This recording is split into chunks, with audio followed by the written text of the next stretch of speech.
నమస్కారం news bulletin కి స్వాగతం నా పేరు స్మరత వార్తల ముందుగా హెడ్లైన్స్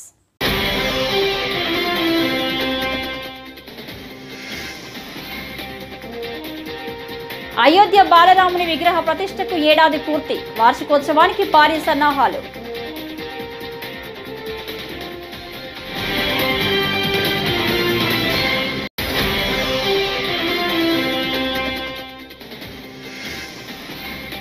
అనుకున్న ప్రకారమే రాజధాని పూర్తి తగ్గేదేలే అన్న మంత్రి నారాయణ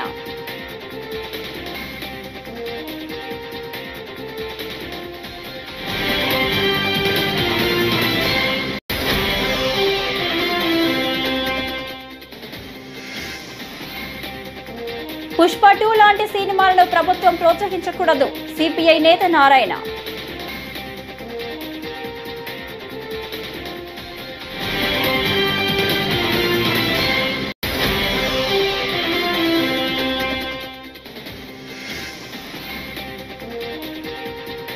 అల్పపీడనం తీరానికి దగ్గరగా వచ్చింది మరో 2 రోజులు ఇవే పరిస్థితులు విశాఖ తుఫాను హెచ్చరికల కేంద్రం ఇక డీటెయిల్స్ చూస్తే అయోధ్యలో బాలరాముని విగ్రహ ప్రతిష్ఠ జరిగి ఏడాది పూర్తవుతున్న వేళ వైభవంగా వేడుకలు నిర్వహించేందుకు ఆలయ నిర్వాహకులు భారీ సన్నాహాలు చేస్తున్నారు అయోధ్యలో నూతనంగా నిర్మించిన ఆలయంలో ఈ ఏడాది జనవరి 22న బాలరాముని విగ్రహ ప్రతిష్ఠ వైభవోపేతంగా జరిగిన సంగతి తెలిసిందే ఈ పవిత్ర కార్యక్రమానికి సంబంధించి వార్షికోత్సవాన్ని ఘనంగా నిర్వహించేందుకు వచ్చే ఏడాది జనవరి 11 నుంచి 3 రోజుల పాటు పలు కార్యక్రమాలకు శ్రీకారం చుట్టారు వీటిలో 3 గంటల పాటు నిర్వహించనున్న సంగీత విభావరి ప్రత్యేకంగా నిలవనుందని ఆలయ నిర్వాహకులు చెప్పారు. The consecration ceremony took place on January 22nd this year. It was attended by a host of special invitees from different fields. The entire complex, which will comprise 18 temples, is scheduled to be completed by September 2025.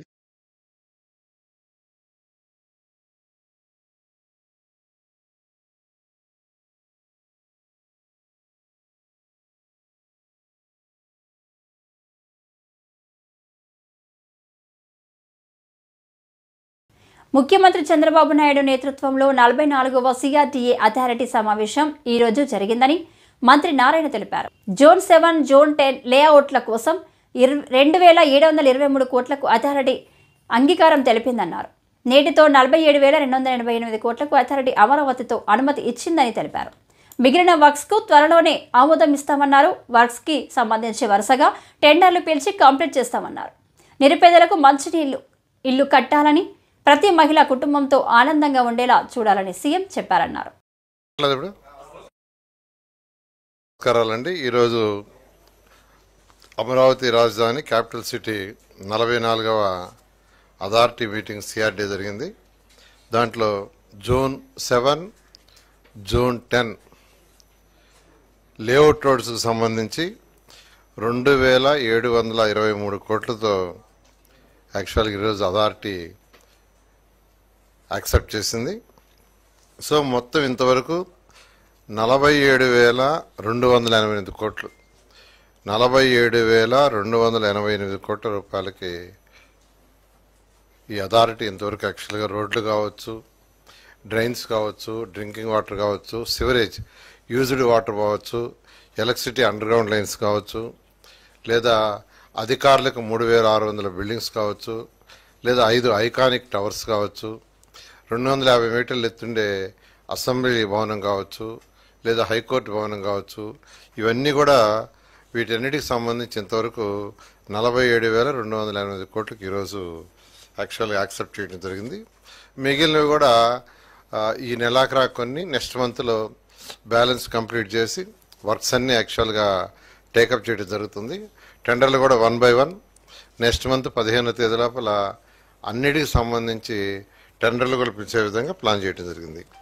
అదేవిధంగా ఈరోజు TIDCO houses ఏదైతే 2014-19లో పేదలు నిరుపేదలకు ఒక మంచి ఇల్లు కట్టాలని ఆ రోజు ముఖ్యమంత్రి గారు చెప్పింది ఏంటంటే ప్రతి మహిళ పుష్ప 2 బెనిఫిట్ షో సందర్భంగా సంధ్యా థియేటర్ వద్ద జరిగిన ఘటన చాలా ఘోరమని సిపిఐ నేత నారాయణ అన్నారు. తొక్కిసలాటలో రేవతి అనే మహిళ చనిపోవడం పట్ల ప్రగాఢ సంతాపం తెలియజేస్తున్నామని, తీవ్రంగా గాయపడిన ఆమె కుమారుడు శ్రీతేజ్ త్వరగా కోలుకోవాలని ప్రార్థిస్తున్నట్లు చెప్పారు.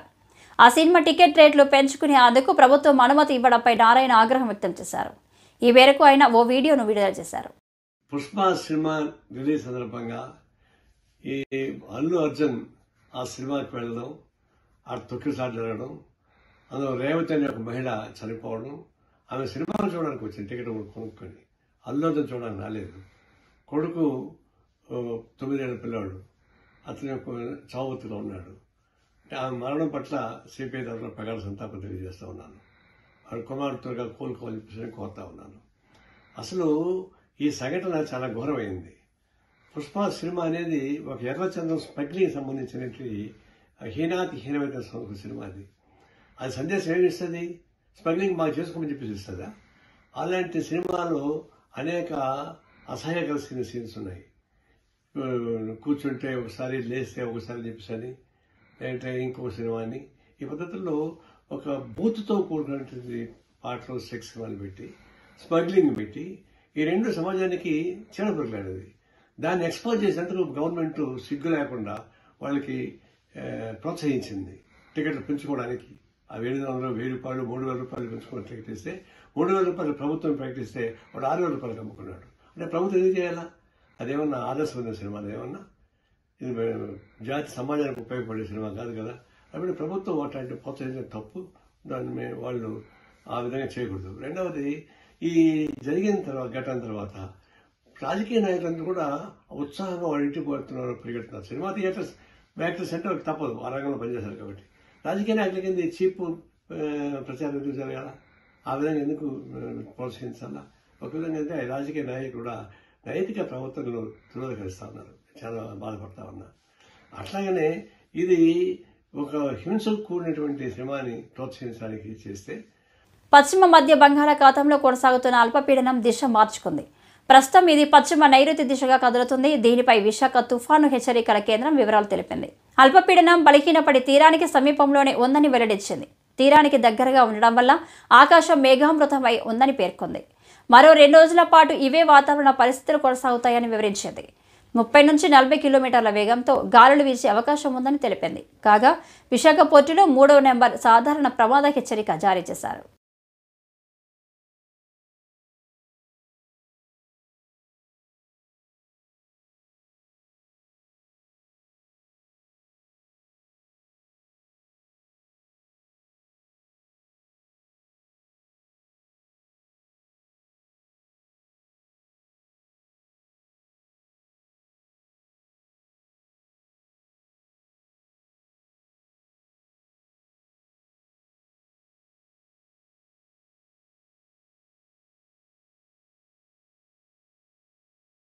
తెలంగాణ రాష్ట్రంలో సినిమా టికెట్ల రేట్లు పెంచబోమని, బెనిఫిట్ షోలకు అనుమతించబోమని అసెంబ్లీలో తెలంగాణ ప్రభుత్వం ప్రకటించిన విషయం తెలిసిందే. ఈ నిర్ణయాన్ని స్వాగతిస్తున్నామని ఏపీ సిపిఐ రాష్ట్ర కార్యదర్శి కె రామకృష్ణ తెలిపారు. ఈ మేరకు ఆయన ఓ వీడియో విడుదల చేశారు. ఏపీ, తెలంగాణ రాష్ట్రాల్లో ప్రభుత్వాలు సినిమా టికెట్ల ధరలను పెంచుతూ ప్రత్యేక ప్రదర్శనలకు అనుమతిస్తూ జీవోలు ఇవ్వడం పరిపాటిగా మారిందన్నారు. ఈ విధానాలను సిపిఐ తీవ్రంగా ఖండిస్తుందన్నారు. ఇటీవల పుష్ప 2 సినిమా విడుదల సందర్భంగా రేవతి అనే మహిళ మృతి చెందడం, ఆమె కుమారుడు ప్రాణాపాయ స్థితిలో ఉండడంతో తెలంగాణ ప్రభుత్వం చర్యలు చేపట్టిందని చెప్పారు. థియేటర్ దగ్గర జరిగిన దురదృష్టకరమైన సంఘటనతో నిన్న అసెంబ్లీలో సుదీర్ఘంగా ఈ సినిమా ఇండస్ట్రీ గురించి, తర్వాత జరిగిన పరిణామాల గురించి చర్చ జరిగింది. ముఖ్యమంత్రి రేవంత్ రెడ్డి గారిని మనస్ఫూర్తిగా అభినందిస్తా ఉన్నాను. ఏదైతే సినిమా ఇండస్ట్రీ వాళ్ళు పెద్ద పెద్ద హీరోలతో అనేక రకాల సినిమాలు తీసి ఇవాళ వేల కోట్ల రూపాయలు వసూలు చేయడానికి ప్రజలపైన భారాలు మోపుతూ పదే పదే బ్లాక్ మార్కెట్ టైప్ లో వాళ్ళు చేస్తా ఉన్నారు. ఆ సినిమా టికెట్ రేట్లు పెంచుతా ఉన్నారు. బెనిఫిట్ షోల పేరుతో వసూలు చేసుకుంటా ఉన్నారు. ఎవరైతే ఫ్యాన్స్ ఉన్నారో పాపం ఫ్యాన్స్ కి పెద్ద బెల్ట్ వేస్తున్నారు. నిజంగా ఫ్యాన్స్ కి ఏదైనా ప్రిఫరెన్స్ ఉండాలి. ప్రిఫరెన్స్ కాకపోకుండా వాళ్ళ విషయంలోనే వాళ్ళకి ఈరోజు ఎక్కువ చేసే పరిస్థితి వస్తూ ఉంది. ఇది ఏ రకంగా కూడా సమంజసం కాదు. ఎట్టయితే రేవంత్ రెడ్డి గారు తెలంగాణలో చేశాడు, నిర్ణయం చేశారు, అదే పద్ధతుల్లో ఆంధ్ర రాష్ట్ర ముఖ్యమంత్రి చంద్రబాబు నాయుడు గారు కూడా స్పందించాలి. ఖచ్చితంగా బెనిఫిట్ షోలు రద్దు చేయాలి. టికెట్ రేట్లు పెంచుకునే దాన్ని కూడా రద్దు చేయాలని చెప్పి సిపిఐ తరఫున డిమాండ్ చేస్తాం. రెండవ అంశం, నిజంగా జరిగిన సంఘటన పైన ఇవాళ రాజకీయ నాయకులు, సినీ ఇండస్ట్రీకి సంబంధించిన వారు చేస్తున్నది ఇది ఏ రకంగా కూడా సమంజసం కాదు. ఒక తల్లి చనిపోయి వాళ్ళ అబ్బాయి చావు బతుకుల్లో హాస్పిటల్లో ఉంటే అరే మీకు మనసు ఒప్పలే, ఆ కుటుంబాన్ని గురించి మీరు మాట్లాడరు, వాళ్ళ గురించి వాళ్ళకి సానుభూతి కూడా మీరు స్టేట్మెంట్లు ఇవ్వరు. చివరికి సెంట్రల్ మినిస్టర్ బండి సంజయ్ కూడా సినిమా యాక్టివిటీ చేస్తా ఉన్నాడు, ఎమ్మెల్యేలు సినిమా యాక్టివిటీ చేస్తా ఉన్నారు, ఆంధ్ర నుంచి కూడా రాజకీయ నాయకులు సినిమా యాక్టివిటీకి సానుభూతులు చెప్తా ఉన్నారు. ప్రాణం పోయి తర్వాత ఇంకొక ప్రాణం గిలగిల్లాడుతూ ఉంటే అరే దాని గురించి మీరు మాట్లాడలేదంటే నైతికంగా పతనమయ్యారు. ప్రత్యేకించి రాజకీయ నాయకులు, వాళ్ళు సెలబ్రిటీస్ ఎవరుంటే చాలు, పాపులారిటీ ఉన్న వ్యక్తులు వెంట వాళ్ళ వెంటబడి తిరుగుతూ ఉన్నారు. తర్వాత అల్లు అర్జున్ నిన్న ప్రెస్ మీట్ కూడా చాలా చెప్పినా నేను ఖచ్చితంగా చెప్పగలను, నీ రియాక్షన్ సరిగా లేదు. చనిపోయిన తర్వాత ఓకే నీకు అప్పుడు తెలిసింది మరుసటి రోజైనా సరే, what is your reaction? Pushpa 2 cinema విడుదల సందర్భంగా హైదరాబాద్ ఆర్టీసీ క్రాస్ రోడ్లోని సంధ్యా థియేటర్ వద్ద జరిగిన ఘటనపై తెలంగాణ అసెంబ్లీలో చర్చ జరిగింది. దీనిపై తెదేపా ఏపీ అధ్యక్షుడు పల్ల శ్రీనివాసరావు మీడియాతో తన అభిప్రాయాన్ని వ్యక్తం చేశారు. పాపులారిటీ ఉన్న నటులు వచ్చినప్పుడు చూడాలని ఆకాంక్షతో అభిమానులు వస్తారని చెప్పారు. బెనిఫిట్ షోలకు ప్రభుత్వం అనుమతి ఇవ్వబోమనే నిర్ణయం సరికాదు, ఇలాంటి ఘటనలు జరగకుండా ఉండేందుకు మార్గం కాదన్నారు. ప్రస్తుతం అందరూ ఇలాంటి ఘటనలు పునరావృతం కాకుండా చూడాలన్నారు. బాధిత కుటుంబాన్ని ఆదుకోవాలన్నారు. నేను ఒకటే చెప్తా, ఒక బాగా పాపులారిటీ ఉన్నటువంటి, ఎందుకంటే పుష్ప 1 హిట్ అయింది, పుష్ప 2కి కూడా హిట్ అవుతుందనే ఒక ఆలోచన ఉంది. అలాంటి ఆలోచన ప్రజలందరిలో ఉంది. అలాంటి ఆలోచన ఉన్నప్పుడు ప్రభుత్వాలు ముందు చూపుతో వ్యవహరించాల్సిన అవసరం ఉంది. ఎందుకంటే ఎక్కువ భారీ సంఖ్యలో ప్రజలు వస్తారు కనుక అలాంటి దగ్గర ఏమైనా ఏర్పాట్లు చేసి ఇలాంటి ప్రాణ నష్టం లేకుండా చేసుకోవాల్సిన అవసరం ఉంది. అలాగే సినిమా యాక్టర్స్ కూడా ఇది వాళ్ళు వస్తే, ఎందుకంటే అందరూ కుటుంబ సభ్యుల్లో భావిస్తారు, విపరీతమైనటువంటి ఫ్యాన్ ఫాలోయింగ్ ఉంటుంది కనుక అలాంటి సమయంలో వెళ్ళకూడదని ఆలోచన చేస్తే మంచిదని నా ఉద్దేశం. అయితే ఈ ఎపిసోడ్ మీద మనం ఎక్కువగా మాట్లాడుకునే దానికన్నా భవిష్యత్తులో ఇలాంటి ఉత్పన్నం కాకుండా చూసుకోవాల్సినటువంటి అవసరం ఉంది. ఇలాంటి దుర్ఘటనలు జరగకుండా చూసుకోవాల్సిన అవసరం ఉంది. ఇప్పుడు ప్రధానంగా అందరిపైన ఉన్నటువంటి బాధ్యత ఏంటంటే ఆ బాధిత కుటుంబానికి అండగా ఉండి వాళ్ళని ఆదుకోవాల్సిన అవసరం ఉందని చెప్పి నేను తెలియజేస్తున్నా. సార్, ఉచిత బస్సు ఇస్తానన్నారు కానీ ఎప్పుడనేది క్లారిటీ లేదు. ఏదైనా సరే డేట్ అంటే సంక్రాంతి నా మాట అండి, బెనిఫిట్స్ వేయకూడదు అన్నదే నేను దానికి వ్యతిరేకం అండి. బెనిఫిట్స్ వేయచ్చు, ఎందుకంటే ఈరోజు సినిమాల్లో పైరసీ బోర్డు అయిపోయింది. ఎందుకే వస్తున్నారు, సినిమా పైరసీని అరగట్టాలి కదా.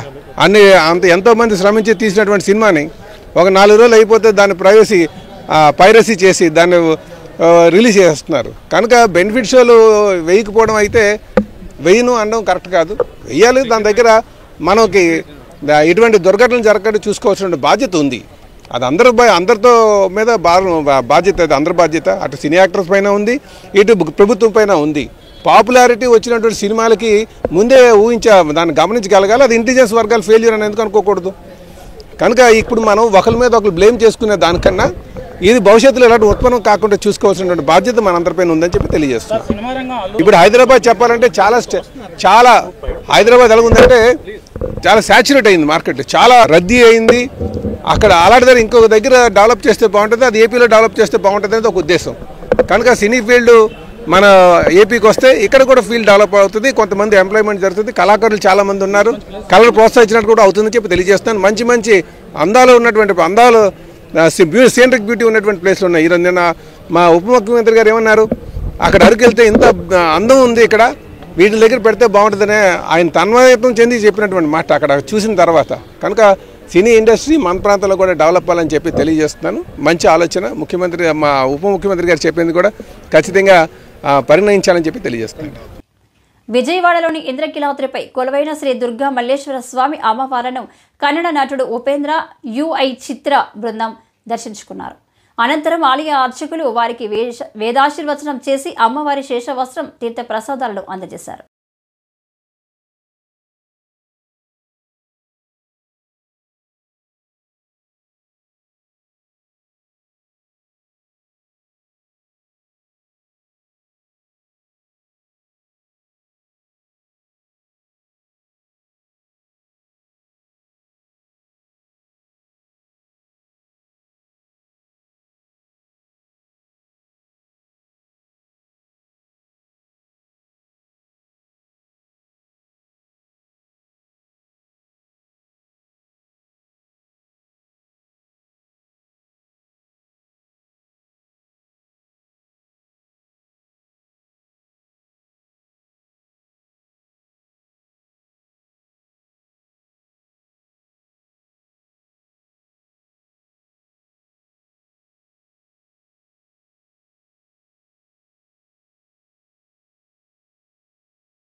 బీఎస్పీ జాతీయ అధ్యక్షురాలు మాయావతి రాష్ట్ర అధ్యక్షులు బి పరంజ్యోతి ఆదేశాల మేరకు డాక్టర్ బిఆర్ అంబేద్కర్పై కేంద్ర హోంమంత్రి అమిత్ షా పార్లమెంట్లో చేసిన అనుచిత వ్యాఖ్యలను ఖండిస్తూ మంగళవారం బాపట్ల పట్టణంలో అంబేద్కర్ విగ్రహం వద్ద ఆందోళన చేపడుతున్నట్లు బాపట్ల జిల్లా బీఎస్పీ అధ్యక్షుడు కాగిత కోటేశ్వరరావు సోమవారం పార్టీ కార్యాలయంలో మీడియాతో మాట్లాడారు. దళిత సంఘాల ప్రతినిధులు పాల్గొంటారన్నారు. నా పేరు కాగిత కోటేశ్వరరావు, బహుజన సమాజ్ పార్టీ జిల్లా అధ్యక్షుడిగా పనిచేస్తా ఉన్నాను. ఈరోజు ఈ ప్రెస్ మీట్ పెట్టడానికి కారణం 17వ తారీఖున కేంద్ర హోమ్ మినిస్టర్ అమిత్ షా గారు అంబేద్కర్ గారి పేరుని హేళనగా చేసి మాట్లాడాడు. దాని నిమిత్తం 24/12/2024 అనగా రేపు ఉదయం 10 గంటల నుండి మధ్యాహ్నం 1 గంట వరకు బహుజన సమాజ్ పార్టీ ప్రజా సంఘాల ఆధ్వర్యంలో నిరసన కార్యక్రమం బాపట్ల అంబేద్కర్ సర్కిల్లో నిరసన కార్యక్రమం చేపట్టబోతున్నాం. కాబట్టి అనేక మంది అంబేద్కర్ వాదులు, పూలేవాదులు అందరూ కూడా ఈ కార్యక్రమాన్ని జయప్రదం చేయవలసిందిగా బహుజన సమాజ్ పార్టీ తరఫున మీ అందరికీ తెలియపరచుకుంటా ఉన్నాను. జై భీమ్, జై బీఎస్పీ. సంధ్యా థియేటర్లో తొక్కిసలాట ఘటనపై కాంగ్రెస్ నేత అద్దంకి దయాకర్ సోమవారం సోషల్ మీడియా వేదికగా సంచలన వ్యాఖ్యలు చేశారు. ఈ ఘటనపై రాష్ట్ర ప్రభుత్వాన్ని తప్పు పట్టడం సరికాదని హెచ్చరించారు. అక్కడ జరిగిన తొక్కిసలాటలో ఒక ప్రాణం పోయింది కాబట్టి వారికి అండగా ఉన్నామని అన్నారు. దీంతో రాష్ట్ర ప్రభుత్వానిపై కొన్ని రాజకీయ పార్టీలు బురద జల్లేందుకు ప్రయత్నించాయంటూ పేర్కొన్నారు. ఈ సమస్య పరిష్కారానికి స్వతహాగా అల్లు అర్జునే ముందుకు రావాలని సూచించారు. సంఘటన మానవ హక్కులకు సంబంధించి ఉంటది కాబట్టి ప్రభుత్వం ప్రాణం పోయిన కుటుంబం వైపే ఉండాల్సిన అవసరం ఉంటుంది. కాబట్టి అరెస్ట్ కాగానే మొత్తం అంతా అయిపోయిందనే ఉద్దేశంతో కొన్ని రాజకీయ పక్షాలు కొంతమంది ఉద్దేశపూర్వకంగా చేసే పరిస్థితిని మీరు పట్టించుకోకండి. ఎందుకంటే దీంట్లో అల్లు అర్జున్ అంశంలో రాజకీయ కోణాన్ని ఎస్టాబ్లిష్ చేసుకుని రాజకీయ లబ్ధి పొందాలనుకుంటున్న బీజేపీ, బీఆర్ఎస్ పార్టీ నాయకులు కూడా నేను చూస్తున్నా.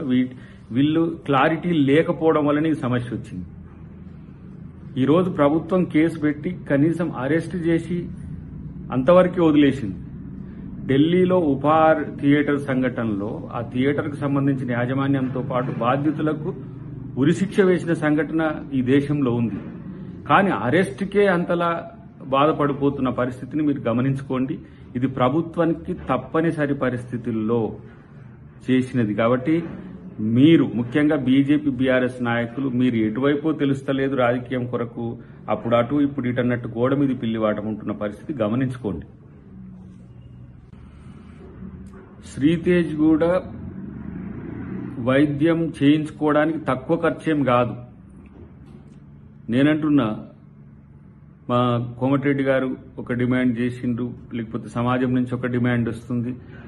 నష్టం ఏం లేదు ఆ ఖర్చు బరాయిస్తే. నేను అనుకుంటున్నా. ఈ వార్తలు ఇంతటితో సమాప్తం. నమస్కారం.